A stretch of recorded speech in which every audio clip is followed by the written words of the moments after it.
to what's happening now. It's about people having more than others, but the other community wants it to be used for negativity. Killermonger, Black Panther's cousin, has killed and struggled to eventually be king. Killermonger father was teaching him his tradition at a very young age, but Black Panther's uncle killed his father. Killermonger dad was his only family member who taught him about his ancestors. When his father died, he felt lost, so he ruined Wakandian's tradition. Killermonger got stabbed near the end from Black Panther. Black Panther offered to help him stay alive, but Killermonger replied, "I'd rather die with my ancestors than to live in bondage," said Killermonger. Not true. I recognize that Killermonger had a point. They left him behind. If you don't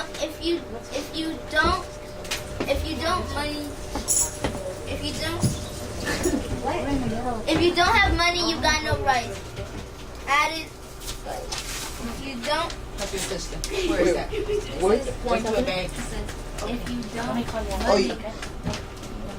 Okay, so if you don't have money, you got no rights. Added Tiny Lisa Garcia Gray. When talking about Killermonger's plight. So I thought the movie was powerful. It brought about the issues that are happening now. I think that Killermonger should have been Black Panther. Woo!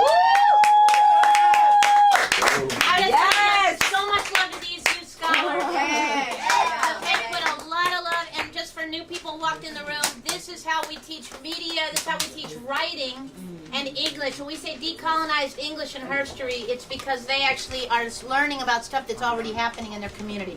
And I'm gonna, go ahead. If you're interested in this newspaper, all the pieces from all the youth scholars, so if you're really interested in reading everybody's peace. Yes, then go buy the newspaper. All right. So, beautiful job, guys. Let's turn it. Wait, can I add that also in the newspaper that if you know anyone that would like to put advertisement in the newspaper, because I'm going to also give a plug to myself. Thank you, Mrs. Tracy. If anyone knows anyone that has a business, any business, we have Mama's Candy Corn right here. Stuff right here, but if you know anyone that has a business, especially in a community that you want to support or you want that needs support, please let them know, and they can actually place an ad in the newspaper, which actually goes to support the newspaper. And this newspaper gets distributed all over. San Francisco. I'm everywhere. And it's online too on WordPress. That's right. Deecolonize is on WordPress. Okay, so let's turn it over to Zaire and Chemo again. Yeah. Want this chair, nephew? Back to mom. Actually, you need to go where Tibo is sitting on. You need to go where Tibo. Can he trade places with you? Or you? But how are you going to change the slides? Tibo. Actually, Tibo, they do need your help if you could change the slides. So why don't you go here? He's already near the. You're fine. Yeah, there you go. Okay, go for it, family. But you can't stand in front of the slide. No. Okay. I know. So this is their opening slide, and their piece was. Tall one. Switch. Kimu, can you stand over there? Yeah. There you go. Beautiful. Better. That's a lot better. That's right. Just move your head from the projector. So the name of your presentation was. Eviction is elder abuse. Or hello everyone, how are you doing today? Hi. Thank you. Good. My name's Chemo, My name's Zaire. and this is eviction is elder abuse. Right? Wow. For seniors, eviction can be a death sentence. Yeah. That's right. And I just want to highlight the effects of eviction on elders. Is it's quite a hefty price on them. They've gone through so much, and they have done the jobs before us. They've provided for families already. They put their heart and soul into everything they do, because that's all they can do at this point, you know. And I have to respect that very much of our elders, because they are the past that helps the future. First slide. History of the issue. The anti-eviction The anti-eviction mapping project emerged in 2013 in a context in which evictions were rising throughout the San Francisco Bay Area, from Oakland to San Jose. From San Jose, San Mateo to San Francisco. This growth of displacement is the result of a number of factors, from the lingering effects of the foreclosure crisis to new models of real estate speculation capitalizing on the region's new tech boom. That's right. On Wednesday, February 5th, citing California Penal Code Section 368, we, the evicted, gentrified, policed, elderly, and disabled, walked into the Hall of Justice in San Jose, San Francisco, to bring criminal justice of elder abuse against landlords for the preparation of the crime of Ellis Act evictions against frail, elder, disabled, and traumatized residents of San Francisco. He attempted to turn her house into a condo. This is wrong. They're kicking out elders. If this was my granny, I would have a problem too. That's right. If my granny got cheated on. That's right. Yes, I just want to review the 368 Penal Code elder abuse. Under the 368 Penal Code 68 elder abuse, this can involve physical abuse, emotional abuse, neglect and endangerment, willfully placing the elder in a situation where his or her health or safety is endangered. Eviction. Come on. There you go. Right. And financial exploitation. Yeah. Here's the statistics in Oakland. Not only do we do San Francisco, There's according- statistics in Oakland and San Francisco. Yeah. or this is That's San Francisco Oakland. only. This is, So I mean, thorough. this is Oakland. That's That's all. Oakland only. Yeah. That's only Oakland? That's only Oakland. Yep. So according to these statistics, over 49,900 evictions have happened over the last 8 years, with mostly 76%, 3,000 or 37,670 evictions, and these are all 3-day notices. This means they have 3 days to live to get out. 7% of the landlord owners own 24% of the properties in Oakland. Wow. That's about 24%. It seems all people are money bags, waiting to be pocketed and waiting to be robbed, just because I need essentials and resources to survive. Next one. Here's the progression of evictions in San Francisco. This is around.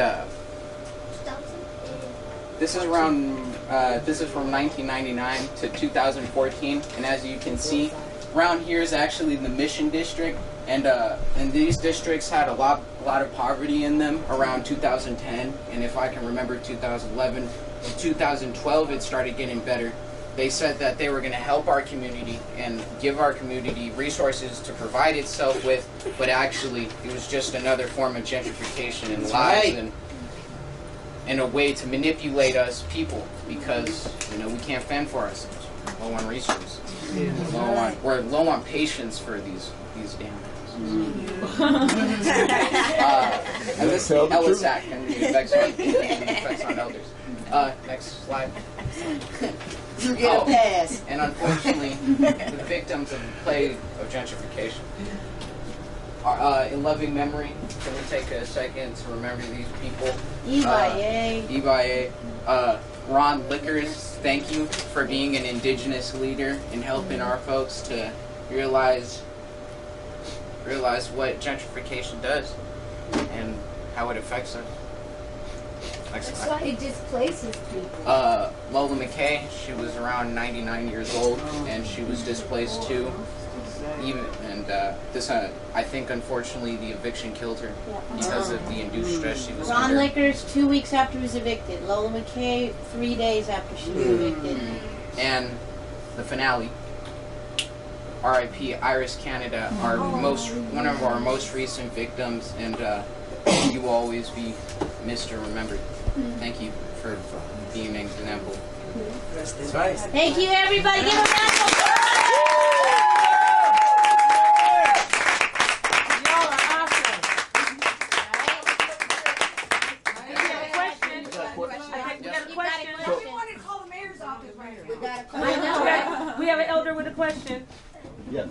So, in your study, did you find what was their main motivation for condo conversions and all the other stuff that they're doing now? No. Didn't find out. Well, So- There wasn't enough on elders, unfortunately, because it's not a real public It's conversation. It's It is- private property. It's kind of under the blanket of it instead Right. of gentrification. Right. So that's the thing. But we like to make it a more into the light, more light to it. I think we have to More like learn. senior housing, senior citizen housing? Well, not just that. What You do know, you we mean need by to private it's owned by private people. So they got.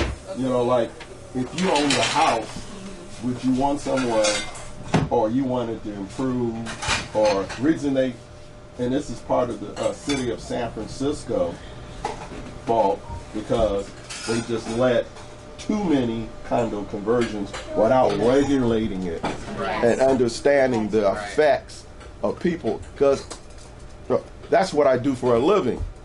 I go out and survey, and then owners come to me. We survey the property for condo conversion. And many of them are private citizens who decided, well, I can make some more money if I take my unit and convert it to a condo. Yes. Okay? Because then you get away. See, you got to understand the supply. They get away from rent control. Right. So it's like a whole circle. Right. Yeah, I got So you. they don't pay rent. Right. No more rent control. Yeah. You can't get penalized, you know. But the owners who take advantage of this, you know, they're gonna, on their return dollar, they're gonna make anywhere from 30, even some 50% in profit. You know, so I'm not mad at But you then make they it charge a maintenance fee, right? Instead of just getting that rent Instead of control rent. base. right. You just you become responsible for the house. You know, it's now legal property to you. And then people are interested in that because of the simple fact, now I have a tax write-off because you can write off the interest. You know, but the people who suffer for it are people who used to rent there. And like they said, what, 20, 30, 40, all their life. So, And now they get kicked out because the guy now converted it into a condo. Or what's even, what happens in Oakland, and I've seen it for my own eyes, a guy from Mill Valley buys a house in West Oakland, and he buys it bank because the bank took over it. And he gets it for little or nothing. He expands it, add a third floor, and now he took what he spent, like $150,000, and then he sells, was it 3 units? He sold 3 units for over $400,000.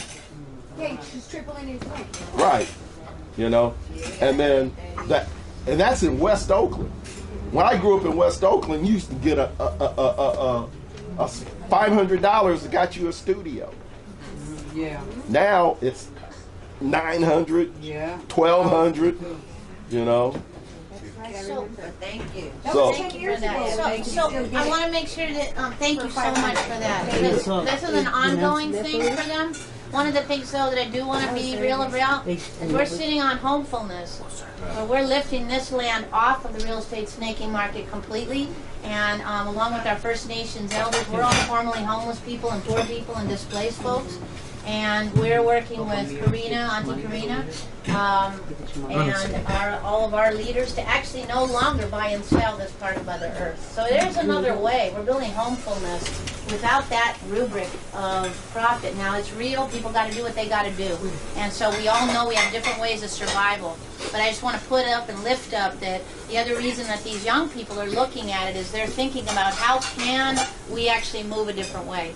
And it's real because we're in a crisis. We are in an emergency, right? And they're holding that. So I thank you for enlightening and bringing other peace.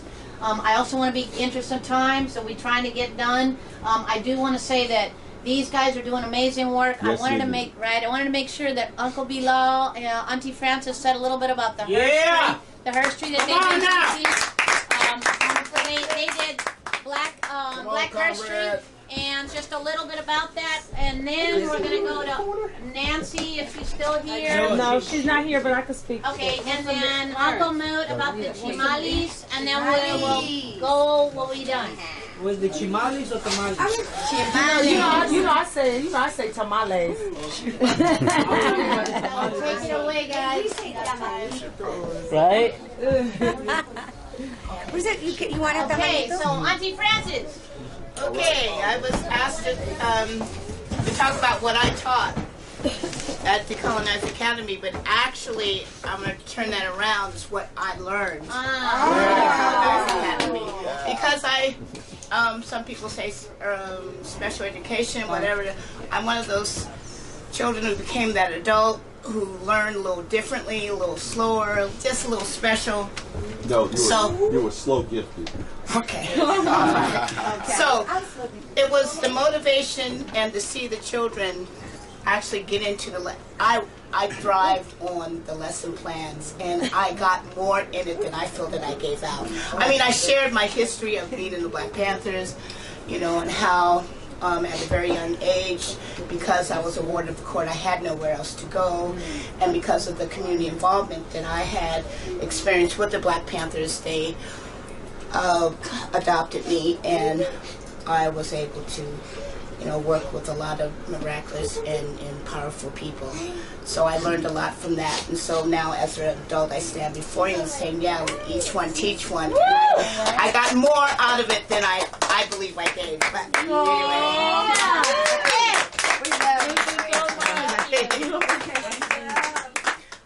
Right on. Confirming much of what my comrade said here. Some of you know we're not. We're still Black Panthers. That's right. We Always a Panther. ain't them Hollywood Always Panthers. a Panther. We ain't them Panthers go around saying I'm a former Panther. Whatever. Right? We still Black Panthers. I'm still with the 10-point program. I'm still down revolution and liberation, self-determination, and anti-capitalist and private ownership of property and all that kind of bull ass. Anyway, so speaking about that, because it's private ownership, as the brother said, but that really, I don't recognize that because it's stolen land, and those people, that land is stolen. It don't belong to them in the first place. And one day we're going to learn how to expropriate the expropriators, right? Anyway. I live for that. There's no such thing as private property. All right, but talking about that, I just want to go over, what I teach here is the history of people's struggles. Revolutionary struggles, right? I go over the history of not only the Panthers, other formations, and also about the criminalization of poverty and homelessness. But this school means so much to me. It is also giving me some purpose and some more direction in my life. We used to say you're never too old to learn and you're never too young to teach. I have learned so much with these kids. I'm the instructor, but they instruct me too.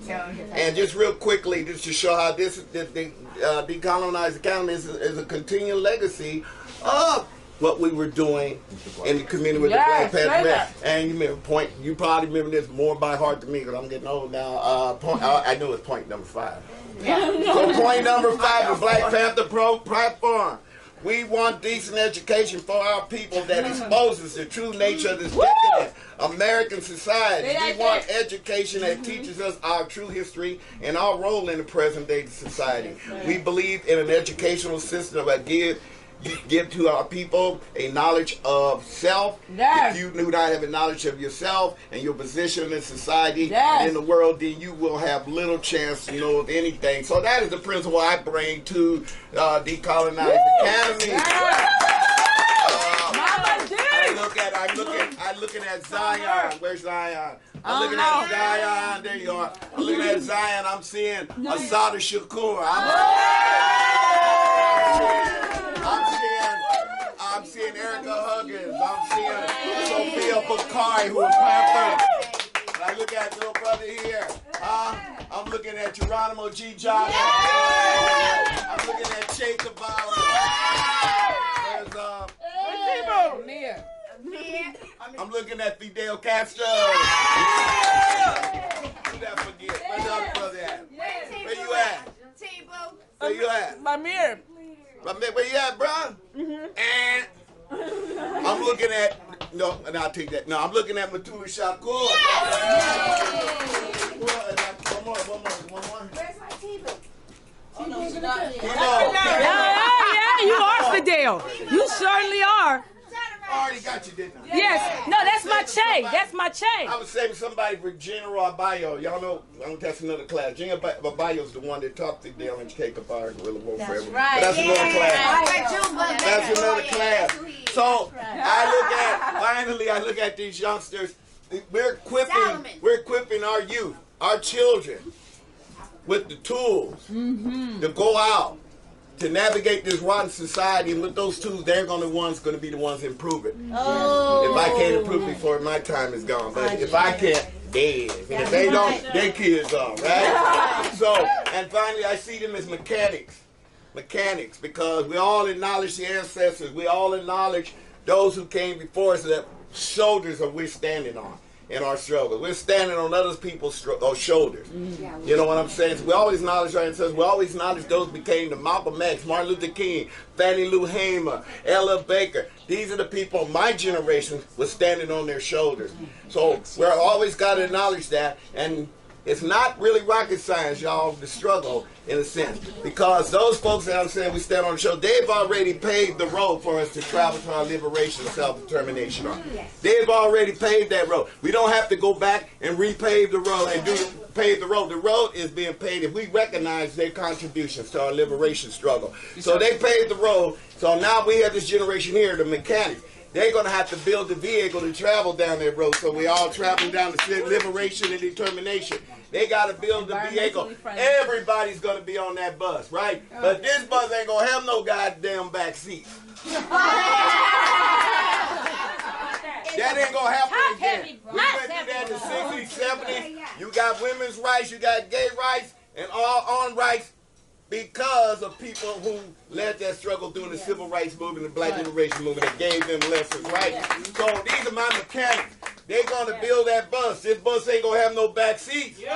Nobody ain't traveling in the back seat to their self-determined liberation. Even if they got to build that bus 20 million miles wide, everybody says that's right. Thank you, my youth, for giving me the opportunity to contribute to this. All power to our people. All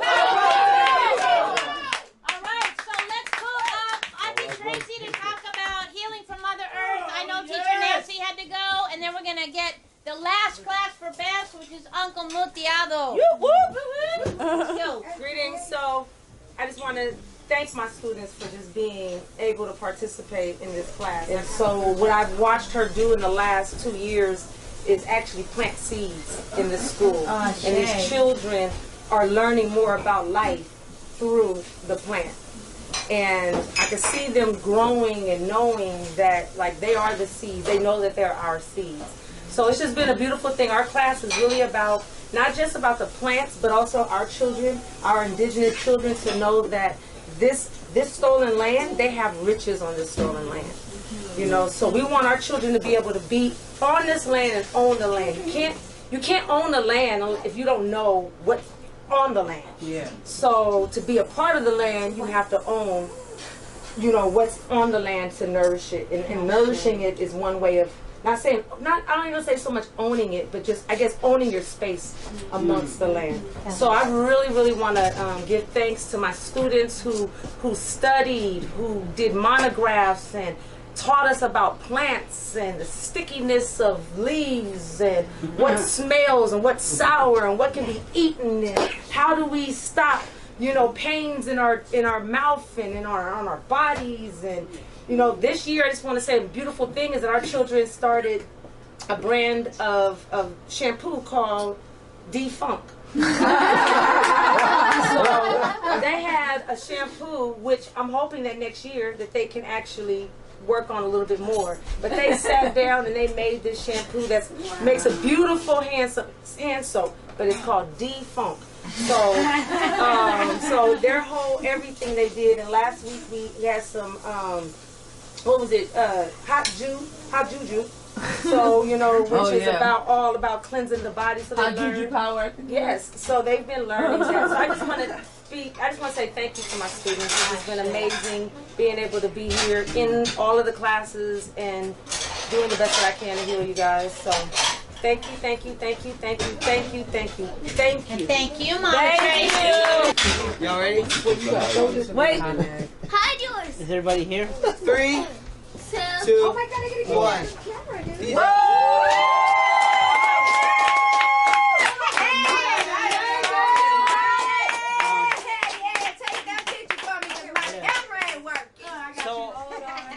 That is too amazing. That is. Wow.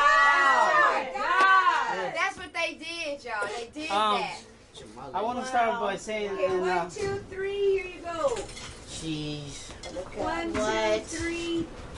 Decolonize. Y'all are amazing. Amazing! Wakanda forever! Wait. So, Sorry, guys. One more time. One more time, guys. 1, 2, 3. Oh, yes. Look at Asada over there posing. so Amir, I can't see you. I have prepared a passionate speech like my brother Bilal, but I think I ate too many noodles and now I just want to take a nap.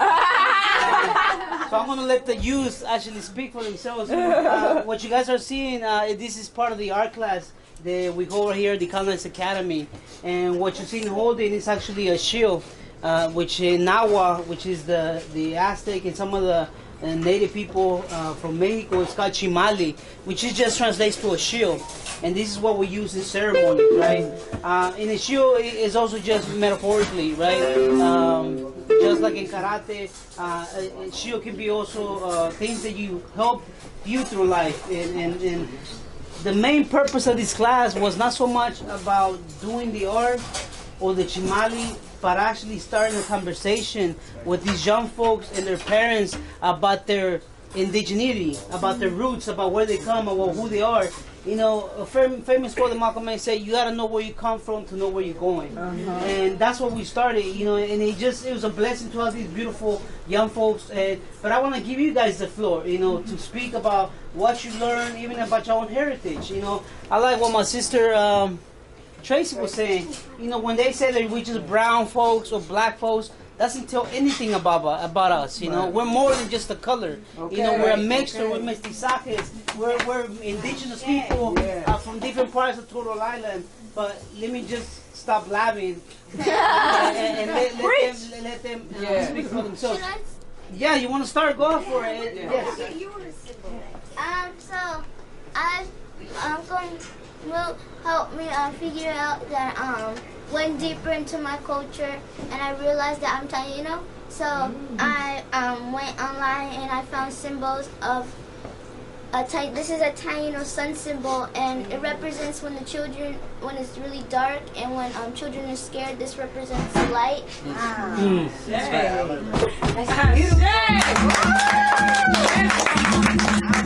Zion. Who wants to go next? I'm Amir Cornish, and I found out I'm black, Filipino, and Hawaiian, mixed with all races, kind of. And don't forget Indian. Yes, Indian too. Yep. And I chose the bear because the bear is medicine, and he's not like aggressive. He's soft, and he treats people kind. And that's what I learned. And this is, you gotta do it with love. Yes! Hello, my name's Kimo, and this is my chimali. It's a tiger. Why I chose the tiger is my dad had a tiger tattoo on his left foot, and it didn't mean much, but it meant a lot to me because it was him. So for me, this is like my dad's kind of offering, and this is kind of bringing him to life. And he was always a ferocious man, I'd say. He was a very intimidating man at times, especially when I mess up. but also at the same time, he was a very beautiful person. Not only for the certain culture he comes from with flowers, he would wear a flower in his ear even if he was a man. And he was not only dangerous, but he was beautiful at the same time.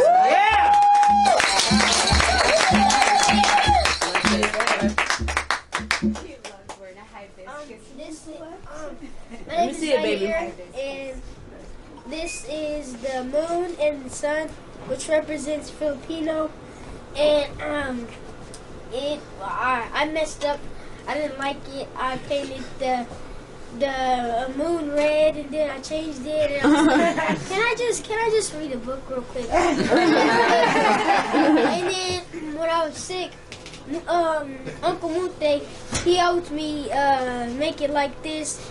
So he did the stars and the sun. I just had to perfect it.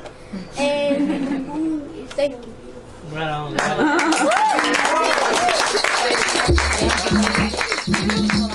Yes, right?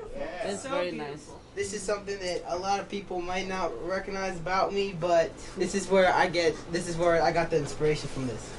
One thing that people always think that I am is white, and I'm actually black. I'm somewhat black, you know. My grandmother was a dark-skinned woman, and people always assume because of my skin color that I'm a white boy, you know. But I'm not. And so there's, like Moot was saying, we're not just colors. We're all different people coming from all different places. Yes. And so this is my culture. This is my tradition. One of many of my traditions. This is the Oruba tradition. And so my Oruba, my ancestor, my representation in the heavens is Shango. Shango is the warrior. He's the warrior, but he's also the protector. He's the one who, and he also needs protection because the protectors, they aren't always invulnerable. Invulnerable. They're not always just like strong in the barrier. They also are soft, and they need the protection of their community around them. Thank you, baby. Lift them up. That's right. That's right. And so, got the red on. Got the red on for Shango. This Shango is sacred animals. The giant cats, the bigger cats. You know, the predatory cats, because they keep with the pack, and they have the pack help them, but they're also the protectors and the hunters. And so I chose a lion. Because I really like lions. I don't know why. I just always like lions. And so Shango. And exactly. And so also Shango's colors are red, black, and white, and gold. I couldn't really incorporate gold. I don't know how, but that's another story. Anyways, so I got the red, the black, and the white here, and I got the Shango, and it's basically every accurate representation of him that I could put into this shield. And the one thing that actually I kind of tweaked it a bit at the end. I was really thinking I had just finished it, and I was just like, I don't know what I need to do to improve this. I think it's pretty good already, but I knew there was something in the back of my mind that was like, I need to improve this one way. And if you'll see really closely, it has brown eyes. Oh, yeah. Just like me.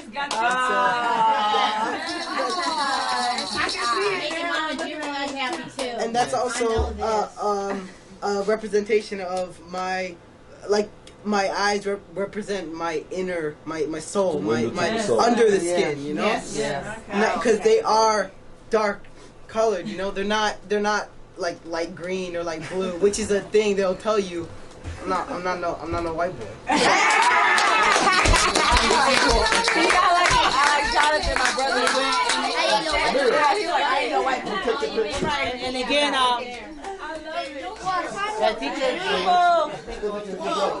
Y'all stand together. So we get in there. We got Zion, come back. Oh shoot.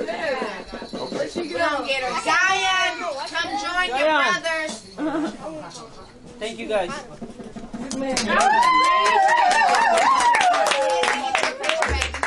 Those robes that they put on you in a man's school when you graduate, those come directly out of missionary gowns that they put on indigenous people. Whoa. That's why you notice they have no form. That's why they have this weird like opening in the back. It's all about colonization. Anyway, and we have, I know, right? That part. So all that to say, at Deecolonize Academy, we don't walk the stage.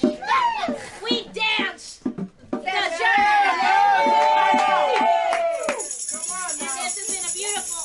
amazing day. And we got a bunch of dancers. All right, exactly. So, young people, you can dance however you want to. Last time, there's not much of a space, but you know how we do it? We make it work. You kind of have to start. You kind of have to start from over there, but you guys can. We can go this way. All right, I'll go this way. Yeah. Here we go. There's one to say. All right, can somebody get a static picture every time with my camera?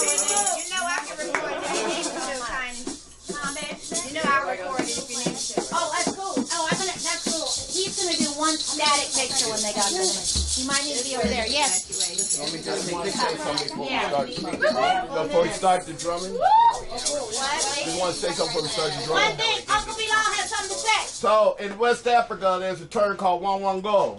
People know that one one go represents the snake, and the snake. Yeah, the rattle. And the snake represents change because the snake, you know, does what? It sheds its skin. It creates new. So one go.